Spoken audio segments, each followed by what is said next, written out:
Hello and welcome to day 89 of Bedtime Welsh. And yeah, we've forgotten a couple of days, but we're back and rolling again. So yeah, bunch of practice from stuff that we've done before today. Some of it will be difficult, but don't worry. So to get the ball rolling, how about to learn more words? Can you remember how we said more words last time? To learn more words.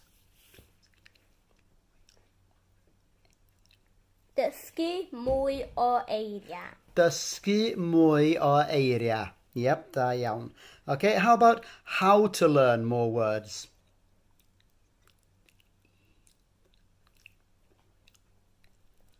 Sut I ddysgu mwy o eiriau? Da iawn. Sut I ddysgu mwy o eiriau? Okay, how about to understand how to learn more words?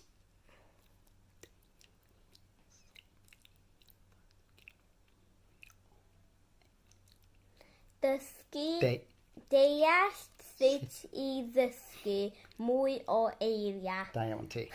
Deall sut I ddysgu mwy o eiriau. You see, it's hard for Beino to remember all this, and this is his first language, so don't worry when you forget bits.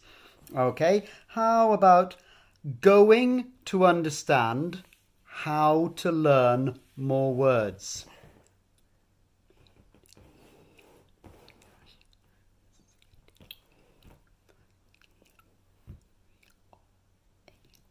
Mynd I ddeall sut I ddysgu mwy o eiriau. Da iawn.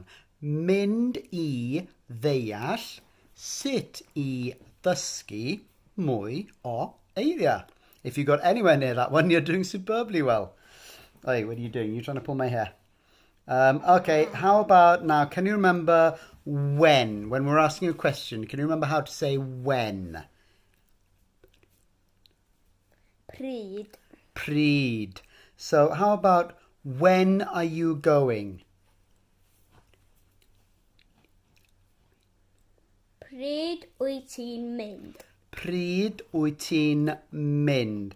And our last one for today, how about when are you going to understand?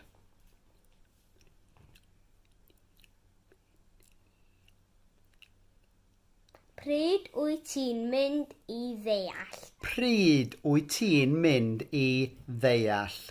And that's it. You've survived today. Well done. And we'll have another one for you. We'll try and make it tomorrow. Okay? Hwyl am y tro. Ta!